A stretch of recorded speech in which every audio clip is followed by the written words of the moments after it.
Hey guys, Doberman Philosopher here, making another video. Whew, just got done working out, and I read this book. It's all about ancient Greek history, Peloponnesian Wars and wars of the Epirites against the Romans. But in any event, I wanted to make this video. This video is going to be really about, get out of here. Whoa. This is going to be about the effect that I believe the venerable Andrew Tate has had on a lot of us men. You know, it always helps when what you've been thinking for a long time is reaffirmed by somebody. So that way you don't think that you're the only one that thinks the way that you do. Kind of adds to your conviction of what you believe to be right.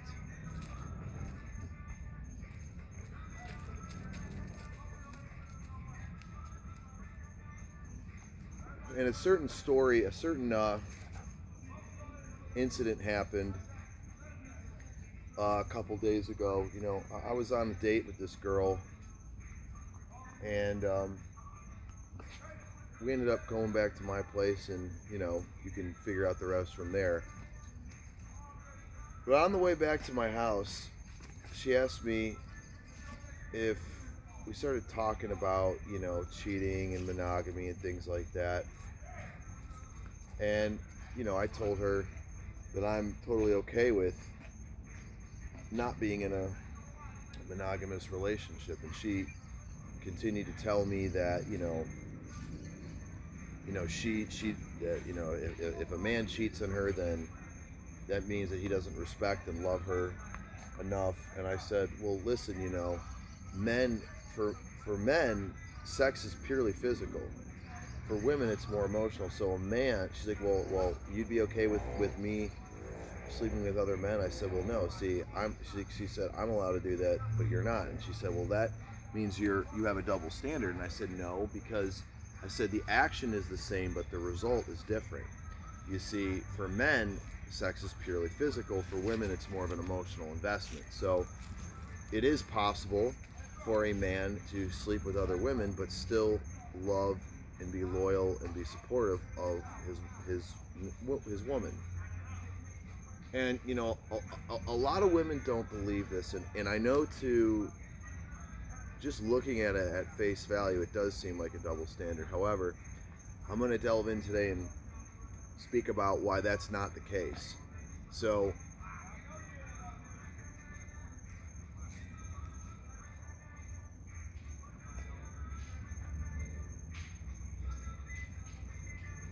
the reason why this is not the case is because most women, and by the way, the girl that I was on a date with is 30. I'm 34. I think she's 29 or 30.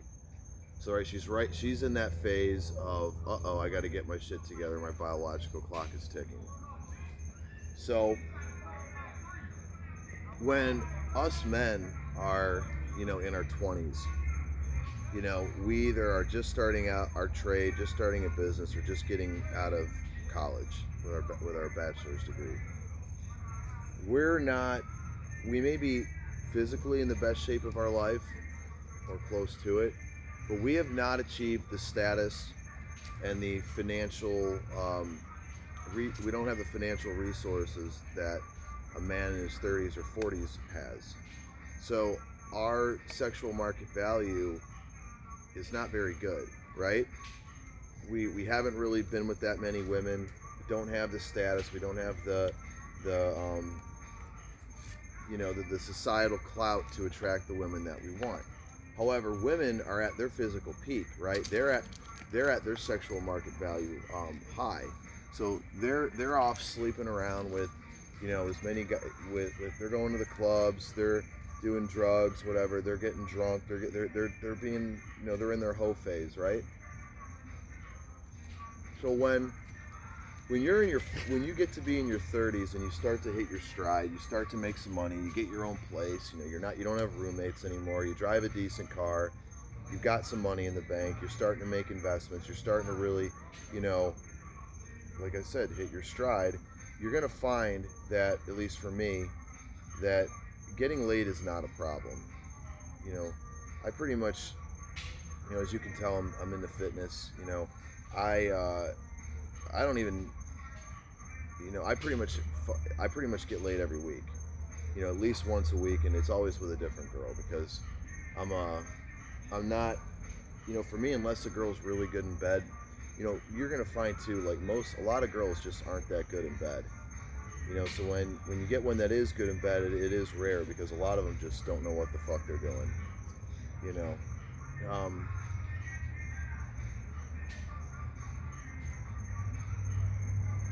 What you're gonna find is that when girls hit about 28 to 34 is when they're gonna start to put demands on you rather quickly in the relationship.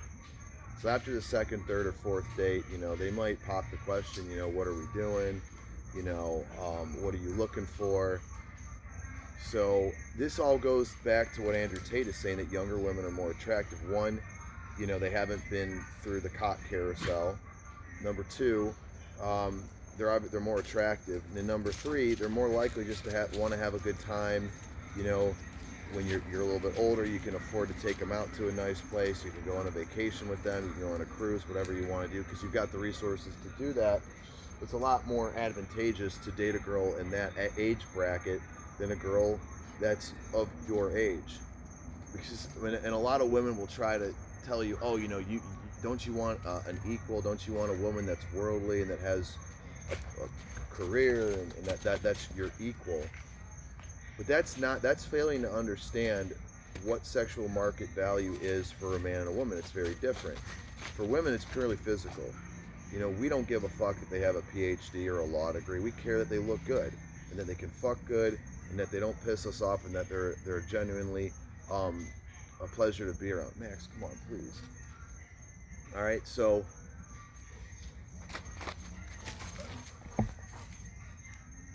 sorry, there was somebody trying to call through and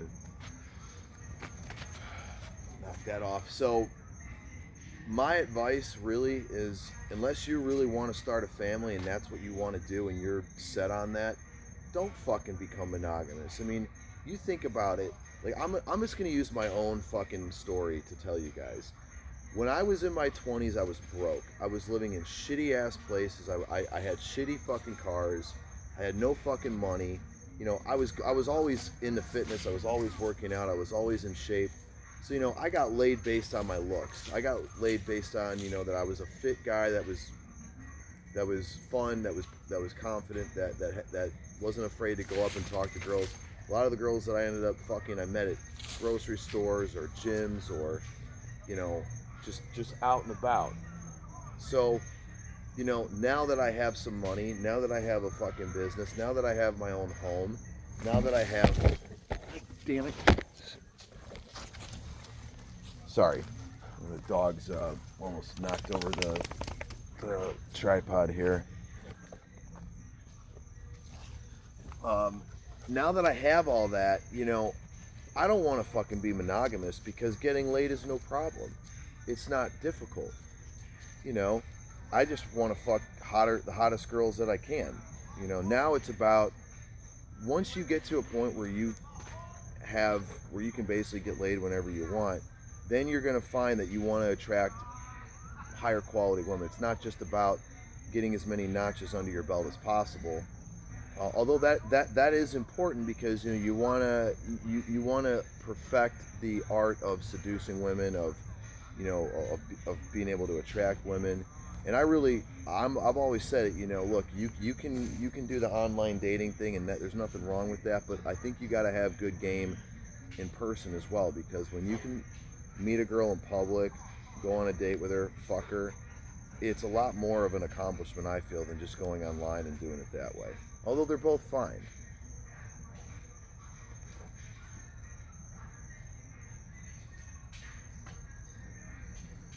So, when Andrew Tate talks about this, and he encourages guys, you know, don't get married, don't be monogamous, like, you know, increase your value as a man, he's absolutely fucking right. Because I have done that, and I have done that exponentially more than I was since I started listening to Andrew Tate, because it really reaffirmed a lot of the things that I kind of thought, but just gave me that extra nudge to do that. You know, when you go to the gym, you eat right, you find a way to make money, you network and position yourself with high quality friends, you know, you're gonna find that, you know, it's just, you're not gonna want to settle down, because you're gonna be picky, just like they were picky with us back when they were in their 20s. You ever realize how, like, a lot of girls, you'd go on dates with them, and then after the first date you just never hear from them again?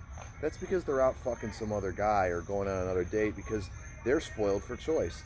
They have tons of guys wanting to date them, and they're naturally going to play their card, their hand, the best way they can, which is getting the most high value man. So, you know, when you are at this age, whether you're starting to hit your stride in your 20s or your 30s, don't be so fucking fast. Don't be so quick to settle down, because you're at it. You worked hard to get to a point where you can attract women on a frequent basis. Because, guys, I mean, think back to when you were broke and you were 21, 22. Pussy was a lot harder to come by. I mean, unless you were in some fraternity, or, you know, you were the quarterback for, you know, Arizona State or whatever. It wasn't as easy, you know. Not saying I didn't get laid, I sure as hell did, but I'm getting laid a lot more now, because I have a lot more of the things that women want. You know, this is why, you know, women like older men, because older men are able to provide and provision and expose women to things that you just can't do when you don't have any fucking money. So, and this is a boss move right here. So we ended up going back to my place. The girl's like, you know, you'll get me home, right? I said, of course. We go back to my place. We have sex. Sex wasn't that great. She just didn't know how to suck a good dick, you know. I wasn't into it. I really didn't. And even when I was at the cigar bar, you know, I go up to my friend Nikki. I'm like, hey, Nikki, you know, this fucking broad right here, I really don't want, you know, it sucks, because, like, you know, I want to fuck. I see other girls here that I'd rather be fucking than her. And he's like, hey, just get another notch on the belt, you know. And I said, of course, you know, Jindan. So whatever. I ended up just, you know, going back home, and then it was like 3 a.m, and I was like, shit, I gotta get up for work. I gotta get up at 10 a.m. tomorrow. You know, I'm like, hey, listen, like, I'm happy to, you know, I'll get you an Uber. We'll get you home. She's like, an Uber? It's 3 a.m. I'm like, I Uber girls. I'm thinking to myself, like, I Uber girls home at 3 a.m. all the fucking time. Why are you any different? I already made up in my mind that, you know what, I don't ever want to see this girl again. She's like a 7, you know, not anything special. You know, just doesn't do it for me, right? Can't suck. If a girl can't suck a good dick, they're worthless. I'm telling you that right now. Don't ever fuck a girl. Don't ever date a girl that can't suck a good dick, dude. Because blowjobs are one of the best things you'll ever experience in life. It's like, you know, it's fucking. If they can't do that for you, they're not worth anything. So,